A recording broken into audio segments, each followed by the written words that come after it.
This is the Vive three-wheel mobility scooter. My honest first impression is how small and approachable it feels for a powered scooter. The footprint is compact, the tiller is simple, and the seat looks like something I actually want to sit on for a while.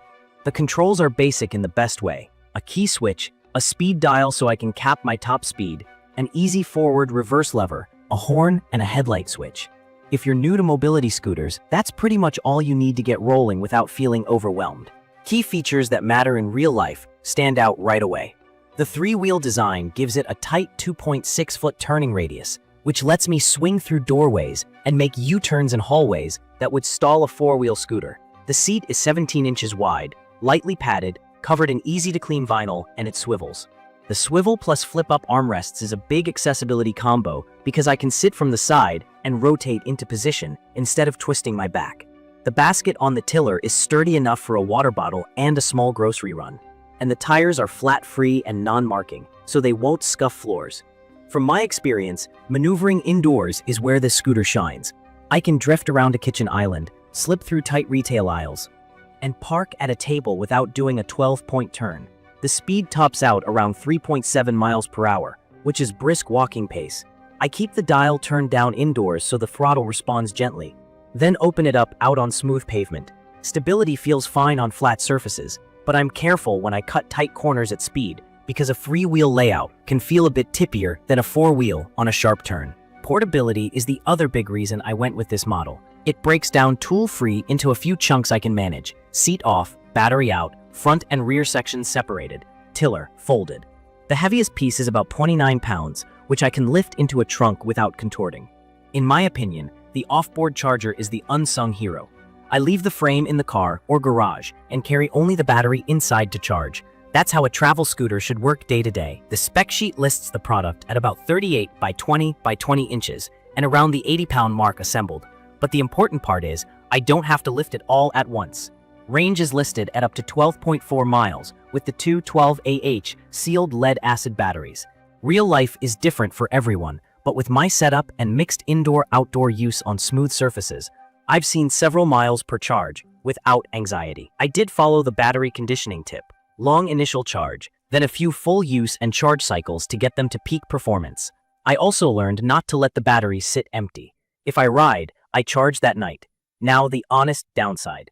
Ground clearance is 2 inches. That is the scooter's hard limit. It's fine on flat tile, carpet, and smooth concrete, but it's not built for grass, gravel, or lumpy sidewalks. I've high-centered on a tree root hump and felt the frame scrape. It won't hop a standard 2-inch doorstep. Inclines are rated 6 to 9 degrees. Gentle ADA ramps are okay. Steep driveways are not. If your daily route includes rough sidewalks, lawn crossings, or curb cuts with potholes, you'll fight this scooter and you'll get frustrated. I've tried short grass. It moves, but the wheels spin and the ride becomes jittery fast. On gravel, I just don't bother. Comfort has been better than I expected. The seat height adjusts enough to match how I like my knees and hips aligned, and the swivel makes getting on and off simple. I deal with back pain, and not having to twist to climb aboard is a big deal for me. The ride itself is smooth on clean surfaces, and the flat-free tires remove the "what if I puncture" worry. The headlight is bright enough to be seen and to light a short path in dim hallways or evening parking lots. Daily use has taught me a few habits. I set the speed dial to keep things predictable indoors. I brake with the throttle release rather than yanking the lever. And I watch for uneven slabs that can catch the low belly. When I reach a raised threshold, I slow down and approach square on. When I disassemble it for the car, I always turn the key off, fold the tiller, and lift with my legs, not my back. It takes me about a minute or two now. That routine became second nature after a couple of trips. Durability-wise, I treat it like a travel tool, not a heavy-duty daily driver. When I pushed it hard outdoors day after day, I noticed the batteries felt weaker sooner than I'd like. That's typical for small sealed, lead-acid packs under frequent, long outdoor loads. Replacement packs are easy to find, but I've found it's best to match the scooter to the job. Mall runs, appointments, cruising a smooth boardwalk, or navigating a cruise ship, yes. Rough neighborhood loops with broken pavement, no. It's perfect for anyone who needs independence at the destination and has a car to get there. I've taken it to the grocery store, medical visits, and a big box store, and it made those places feel accessible again. I've also used it in a crowded indoor event and appreciated the quiet motor, the gentle throttle, and the tiny turning circle. I'd recommend this for folks who value portability and indoor maneuverability over all-terrain capability. If you live with uneven sidewalks or plan to roll across grass and gravel a lot, I'd steer you to a different scooter with more ground clearance and 4 wheels.